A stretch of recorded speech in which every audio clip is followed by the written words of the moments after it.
আসসালামু আলাইকুম ওয়া রাহমাতুল্লাহি ওয়া বারাকাতুহু। সুপ্রিয় মুহতারাম হাজিরিন, দেশ ও প্রবাস থেকে যে যেখান থেকে দেখছেন সকলকে শুভেচ্ছা ও অভিনন্দন জানাচ্ছি।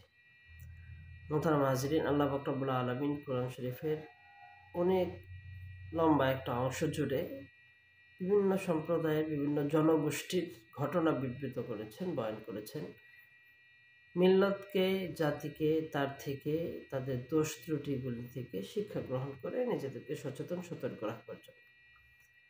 ঠিক তেমনই আল্লাহ পাক রব্বুল আলামিন হযরত শুআয়ব আলাইহিস সালাতু ওয়াস সালামের ঘটনা বর্ণনা করেছেন। তাদের বিভিন্ন দোষ ত্রুটির কথা বর্ণনা করেছেন। সতর্ক করে দিয়েছেন উম্মতে মুহাম্মদীকে। তাদের যে সকল দোষ ছিল, তাদের এই দোষগুলির মধ্যে থেকে অন্যতম একটা দোষ ছিল হলো তারা ওজনে গরমিল করত। ওজনে কম বেশি করত। এ ব্যাপারে তাফসীরে কুরতুবীর মধ্যে সূরা মুতাফফিফিনের প্রেক্ষাপটে সূরাতুল মুতাফফিফিনের অংশে তাফসীরের মধ্যে এনেছেন যে হযরত শুআয়ব আলাইহিস সালাতু ওয়াস সালাম এর যুগে তিনি মানুষদেরকে দাওয়াত দিলেন আল্লাহ তাআলার একত্ববাদের এবং ওজনের গোলমেল করার ব্যাপারে তাদের নিষেধ করলেন। ওজনে তারা কেমন গরমিল করত যে তারা যখন কোনো জিনিস নিত তখন এমন পাত্র তারা নিত যেটাতে বেশি আটে, পরিমাপে বেশি সেখানে আটে এমন জিনিস তারা নিতেন। আবার ঠিক একইভাবে যখন তারা কোনো জিনিস দিতেন অন্যের কাছে তখন সেটাকে ওজনে কিভাবে কম দেয়া যায় সেই চেষ্টা তারা করতেন। তাদের ব্যাপারটিকে বয়ান করে আল্লাহ পাক রব্বুল আলামিন সূরা আরাফের ৮৫ নম্বর আয়াতের মধ্যে বলেছেন, ওয়া ইলা মাদিয়ান আখাহুম শুআইবা, মাদিয়ান শহরের মধ্যে শুআয়ব আলাইহিস সালাতু ওয়াস সালামকে পাঠিয়েছিলেন আল্লাহ তাআলা। শুআয়ব আলাইহিস সালাতু ওয়াস সালাম তাদের সম্প্রদায়কে বললেন, ক্বালা ইয়া কওমি ইবুদুল্লাহ মা লাকুম মিন ইলাহিন গায়রুহু, হে সম্প্রদায় তোমরা আল্লাহ তাআলা ছাড়া অন্য কারো ইবাদত করো না। قد جاءتكم بينة من ربكم فأوفوا الكيل والميزان بالقسط ولا تبخسوا الناس أشياءهم ولا تفسدوا في الأرض بعد إصلاحها ذلكم خير لكم إن كنتم مؤمنين। শুআয়ব আলাইহিস সালাতু ওয়াস সালাম সুস্পষ্ট প্রমাণাদি তাদের সামনে পেশ করেছিলেন এবং তাদেরকে বললেন যে তোমরা আল্লাহ তাআলা ছাড়া অন্য কারো ইবাদত করো না এবং তোমরা ওজনের মধ্যে গরমিল করো না, ওজন পরিমাপের মধ্যে গরমিল করো না এবং পৃথিবীতে স্থিতিশীলতা ফিরে আসার পরে তোমরা আবার পরিবেশকে অস্থিতিশীল করে তোলো না, এতেই তোমাদের কল্যাণ রয়েছে। আবার পুরো মিল্লাতের জন্য শিক্ষার জন্য আল্লাহ পাক রব্বুল আলামিন সূরা রহমানের মধ্যে বলছেন, আকিমুল ওয়াজনা বিল কিসত ওয়ালা তুফসিদু ওয়ালা তুখসিরুল মিজান, যে তোমরা পরিমাপ এবং মাপের মধ্যে সঠিকতা প্রতিষ্ঠা করো, এখানে কম বেশি গোলমাল করো না।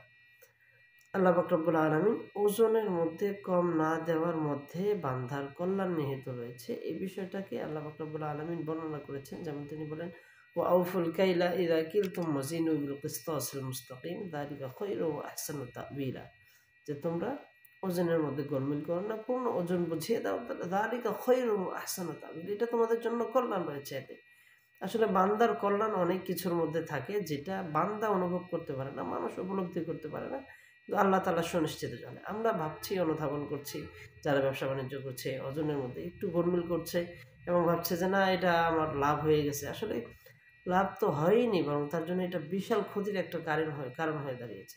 যেমন সুনান ইবনে মাজার ওজনের মধ্যে কম দেওয়ার একটা ভয়াবহতা সম্পর্কিত একটা হাদিস বর্ণিত হয়েছে, সুনান ইবনে মাজার হাদিস। সেই লম্বা একটা হাদিস, সেই হাদিসের মধ্যে বর্ণিত রয়েছে সে একটা অংশে, ওয়ালা ইয়ানকুসুল মিকিয়াল ওয়াল মিজান ইল্লা উখিযু বিসসিনিন, যখন কোনো সম্প্রদায়, কোনো জাতি ওজন কম দেওয়া শুরু করে তখন তাদের উপর দরিদ্রতাকে চাপিয়ে দেয়া হয়, ওয়া শিদ্দাতুল মাউনা, এবং দুর্ভিক্ষ, আরেকটা হলো দুর্ভিক্ষ ও শিদ্দাতুল মাউনা, এবং দরিদ্রতাকে চাপিয়ে দেয়া হয়, দুর্ভিক্ষ এবং দরিদ্রতাকে চাপিয়ে দেয়া হয় তাদেরকে, ওয়াজাউলি সুলতানি আলাইহিম, এবং তাদের উপরে অত্যাচারী শাসককে চাপিয়ে দেয়া হয়। দেখুন মোহতারাম হাজিরিন, আমরা লক্ষ্য করলে দেখবেন হয়তো সবাই কিছু না কিছু একটা অভাবের মধ্যে এখন একটু ভুগছে। একটা কেমন জানি অদৃশ্যভাবে একটা অভাব অনুধাবন করছে মানুষ, সংকট, এখন পণ্য দ্রব্যের কিছুদিন থেকে তো কাঁচা সবজি টবজির ইত্যাদির দাম কমলেও এই যে পণ্যের দাম বেড়ে যাওয়া, বিভিন্ন দিক থেকে সমস্যা সংকোচন হয়ে আসা, মানুষ উপলব্ধি স্পষ্ট করছে যে মানুষ একটা সংকটময় সময় পার করছে। আসলে এই সংকটময় সময়ে এইটা আমাদেরই কর্মফলের অংশ বিশেষ বলা যেতে পারে। সেটা হলো আমরা আল্লাহ পাক রব্বুল আলামিনের নির্দেশিত বিষয় থেকে সরে এসেছি। আল্লাহ পাক রব্বুল আলামিন নির্দেশিত আ যে সমস্ত বিধান রয়েছে সেগুলি লঙ্ঘন করছি। যার পরিণামে আমাদের উপর একেকটা আপদ আসছে। এই যে আমাদের উপর দুর্ভিক্ষ এবং আমাদের যে সমস্ত সংকট তৈরি হয়েছে, অর্থনৈতিক সংকট এবং আমরা যে অভাব-অনটনের মধ্যে পড়ছি বলে অনেকে ধারণা করছে।